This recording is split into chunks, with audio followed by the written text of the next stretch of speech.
Right, well, let's talk to Brendan O'Neill now, editor of Spiked Online. It's all about carrying on with normal life, Brendan. And I have to say, a lot of us, we've discussed this so many times, thought that one of the few bonuses of escaping into lockdown and the end to normal life as we knew it earlier this year was that it would be an end to all the madness in terms of wokeness and political correctness, but sadly not. And two particular issues I want to discuss with you today.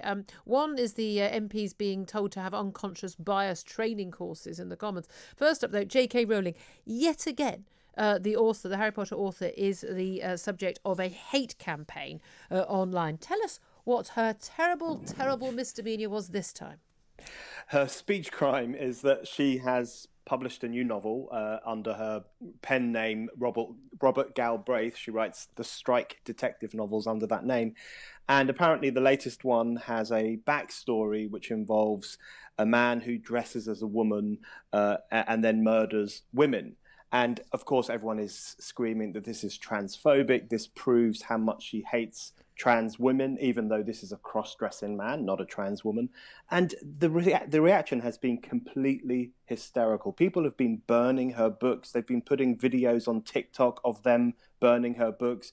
The R.I.P. JK Rowling was trending on Twitter, which is just repulsive. That's disgusting, isn't it? And an Yeah, Australian awful. bookshop said they're refusing to stock her book because they want to make a safe space for trans people.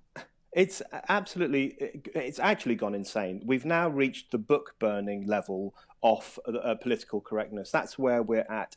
And, the thing that really makes me laugh is the way in which JK Rowling is always referred to as hateful. Apparently she has these hateful views, which I've never heard her express a hateful view. I've only heard her express a critical view in relation to aspects of transgenderism. But the people who harass her and demonize her and send her pornography and call her lots of misogynistic names that you can't say on radio in the morning, those are the people who are hateful. It's not JK Rowling's perfectly normal, popular views on biological sex, which are hateful. It's the response. Exactly. She is subjected to complete hatred so often. Absolutely. I mean, calling for her to be, to die, to I say, wishing her death, wishing her being raped. I mean, we are talking about extraordinary stuff. And again, I disagree with her. I've had the horror of her actually retweeting me, disagreeing with something about, I think it was about Brexit or not. And of course, my Harry Potter fanatic child being mortified by this, as you can imagine. J.K. Rowling knows who you are, but doesn't like you is probably the worst possible thing you could happen as a mum.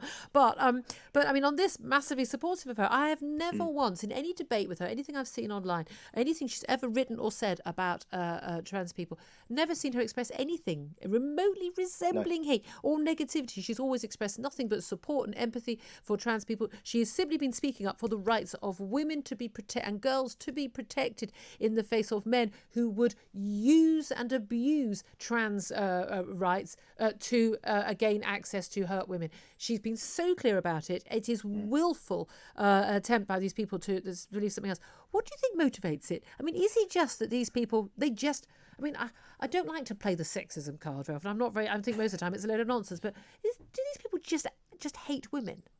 Some of them are unquestionably sexist pigs. I mean, the stuff they send to her is just profoundly misogynistic. So I think there is a misogynistic streak in this.